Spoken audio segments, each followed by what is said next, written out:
So if you're training, you're doing your exercises, you're working out, you're eating clean, you're eating the right foods, you're doing the things that you think should result in body fat dropping, should result in a better body composition, that your body should be sculpting and changing the way that you envision, but you're just not seeing the progress. You really are trying, but you're just not seeing a difference. Then this video is for you. And what I'm going to go over in this video is back to basics. Let's look at the fundamental reason, the main thing of how we're going to cause body fat to disappear, to go away, and how we can start to build that more sculpted, that more toned, that more defined body that you want. As I'm going to cover in this video, I'm going to go through the key components and key principles. So if you follow this video and you follow the outline, you will be able to see better results than you have been seeing in the last couple of months, because this is inevitably what it comes down to. This is how you get results. This is how I get results for my clients. And I've helped countless clients. I've got over 100 clients now that I've supported who've come to me stuck, frustrated, not seeing the results, and been able to reverse that, give them the plan and strategy that we implement to really see some great results. So what I'm going to go over this video is how we start most of the onboarding sessions, the first point of contact when we get someone to reverse it and to adjust from them being frustrated to seeing hope and knowing what they're doing, okay? So the first thing is what we need to do and look at is your calories, because it all banks on that. And the way I explain it, the simplest way to go through it is your calories are just a unit of energy used to express foods. So different foods give you different amount of calories per gram. So you've got your carbohydrates and your proteins, which give you 4 calories per gram, and then your fats are slightly higher at 9 calories per gram. It's really important you understand that, because obviously the amount of food you have is going to dictate how many calories you have. And it's that simple. The simple analogy I like to use is it's like depositing money in and out of a bank account. Once you eat food, you're gaining calories, so you're obviously you're putting money into that bank account. Let's say a saving account. You're putting money into the bank account, saving account, which will be yourself. And then once you spend, if you go out, you buy different things, or you spend or you expend different things, you're using that card you're using the money that is in your account to expend, to use via movements in the case of what we're discussing. If you're in a minus and you don't have enough in your account, in this sense, obviously in the sense of what we're talking about, that would be a bad thing. But this sense, that will allow you to drop body fat, because what will happen is your body will start to tap into the reserves. It's the body fat. If you are doing the right things, you can strategically plan it so you can drop body fat, which is obviously inevitably what we want. So your body will tap into those fat stores and start to use the body fat for activity, for exercise, for the things that we need to. Because essentially what your body does is just stores extra body fat as a survival mechanisms in case of a rainy day, in case something happens. So that's how it works. If we are able to move and focus on the things that I'm going to explain in this video, you're able to burn calories, which means that you're going to be able to obviously burn body fat in expense, because you'll be on a calorie deficit. Okay, so that's what we're going to define. Okay, so your body basically is like a card machine. Your transactions that are in come via food, and transactions which go out depending on the various topics, and that's what we're going to look at. And we've already broken down. This is a simple sheet that I've created, which breaks it down. I'm going to follow it, and if you drop me a message, click the link below, get in touch, drop me a DM on Instagram, then I can send this out to you as well and just break it down for you. So calories in, what I've got is food. It's really simple. The calories that come in are just via food. Really simple. That's the energy. Different foods, like I said, give you different calories per gram. So we've obviously gone through those. Now, there's no foods that are minus calories. There isn't any negative calories which force you to lose calories. All foods give you calories, so all you can do is just make smart choices. You can make more reasonable, smart choices if your goal is to drop body fat and to live a healthier and leaner lifestyle. So that's going to look at, and the best foods for those are going to be nutrient-dense foods, which is obviously your greens, your veggies, which are going to be lower in calories. They've got very minimal calories in them. So if we're talking about like carrots, your greens, but then at the same time, they're also filled and packed with nutrients. And obviously the idea is the more nutrients you have from your foods, it's amazing, because you're going to have more energy, because your body is going to be getting obviously the nutrients in return. In the opposite side of that, we've got calorie dense foods.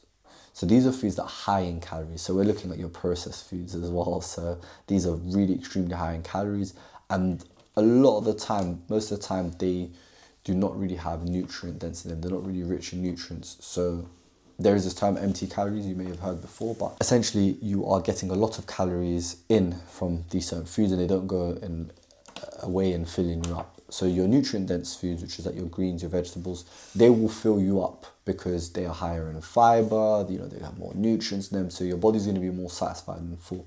Whereas calorie dense foods, they can also trigger your insulin, they can trigger your hunger hormones, they can trigger your body to not be satisfied, which means that you're going to crave and have more as part of that. So that's really simple. That's the foods inside of the calories inside of section. That's the simplest part of the equation, right? Everyone is good at that part, because, you know, we all like eating food.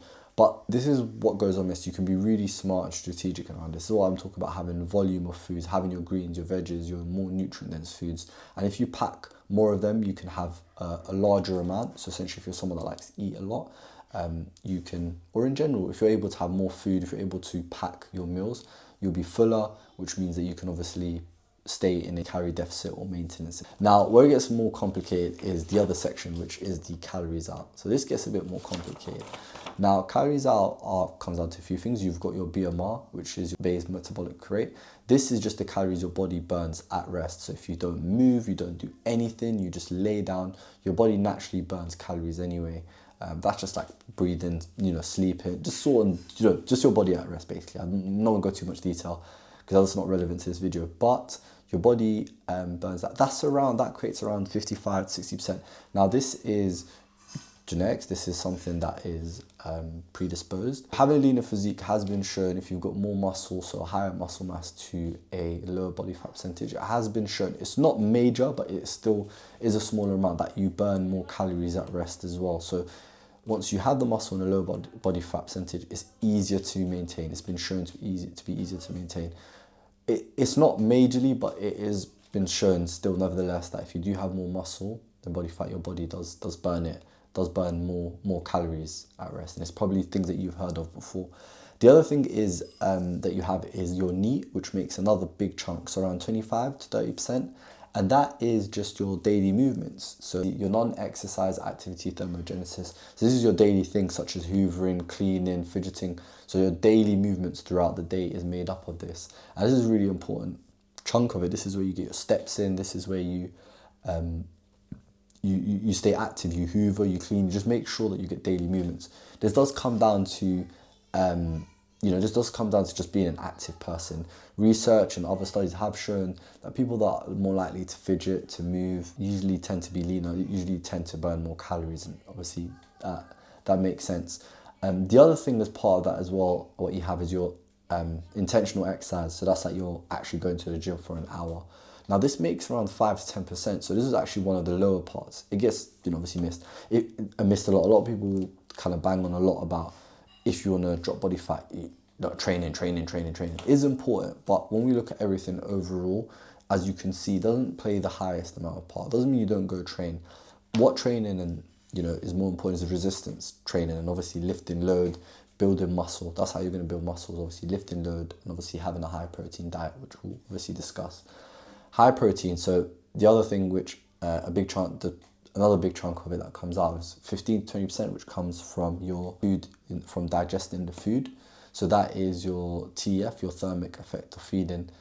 And this is just where your body breaks down food. It burns calories to obviously break down the food. And that's why having a high protein diet is important as well, because not only does it help you in maintaining, preserving muscle as you are dropping body fat, but at the same time, and also help you build muscle and maintain that muscle, but it also helps you because your body burns more calories to break it down, and protein is the highest. So when your body is digesting the food, regardless of whatever macronutrient is, your body breaks it down.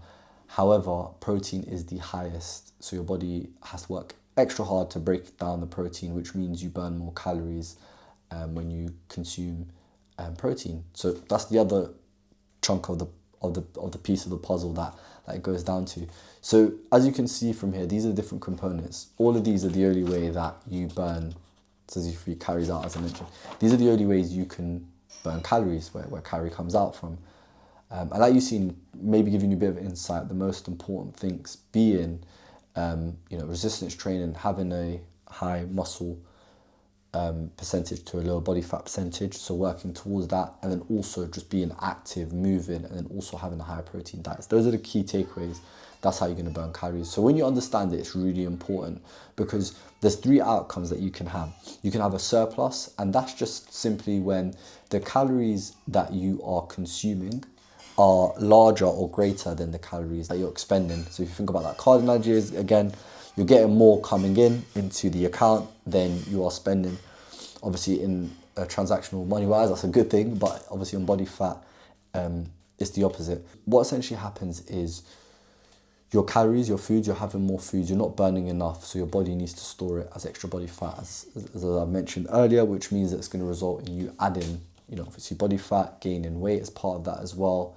And, obviously, that's essentially, if you're watching this video, you don't want that. Maintenance is when they both match up. So when the calories you're having in to the calories out are both in an equal level, when they're both matched up, they're both level, then what happens is you just stay in a maintenance. So whatever situation you're currently in, it stays the same. Body recomposition can happen in this at times where you build muscle and drop body fat. It can adjust, but most of the time, just for this video, the scope of this video, you will be in a maintenance. So in this analogy, you won't lose weight and you won't drop weight. You'll be exactly the same. The other thing is you have a deficit. So a deficit is where the calories out section, where you are burning more calories than you're consuming in terms of food. Now, there's a few things about this. The first thing that's the simplest one, but the first thing it may be that you are maybe having less food and your activity is the same. Or another strategy is that you are burning more, so you're keeping the same, maybe even having a bit more, and you're burning calories. So there's a few different things that can adjust from this, is my point. But inevitably, the calories out is greater than the food that you're having in, essentially in basic terms. And that's how you will drop body fat. So this is what it all hinges on. If you want to drop body fat, you need to make sure that that part of the section where your calories out is higher, so you are burning more calories than food's in. So either you're doing more exercise, you're doing more movement, more steps in, you're eating a higher protein diet, that is greater than the food, simply just the food you're consuming. And when you understand that, body fat gets easy, you can control, you can lose the amount of body fat you want, because you can just manipulate some of these factors, such as your food. You can adjust the food, have higher protein foods, have certain diets to help you have more energy, get more steps in. You're able to manipulate it, so you are able to expend more calories than you're consuming in. And what's really important, and what I wanted to add in this is really, really important that you need to take note of this is over a prolonged period of time. This isn't just one day on, one day off. You need to make sure, to see the results you want to, that you are doing this over a consistent basis. So if you want to lose body fat, you need to make sure that you are burning more calories than you are consuming in terms of food. And that's it. This is a simple tip. I'll give you the sheet if you drop me a message on Instagram DM. I've also got the link below if you want to sign up to what I've got going on. And I'll see you in the next video. I hope you found this useful. And just make sure you subscribe, like, and comment, because I've got more videos coming up soon. And I'm always going to try to provide you value, help you if you feel frustrated, you feel stuck, to get towards your goals inevitably.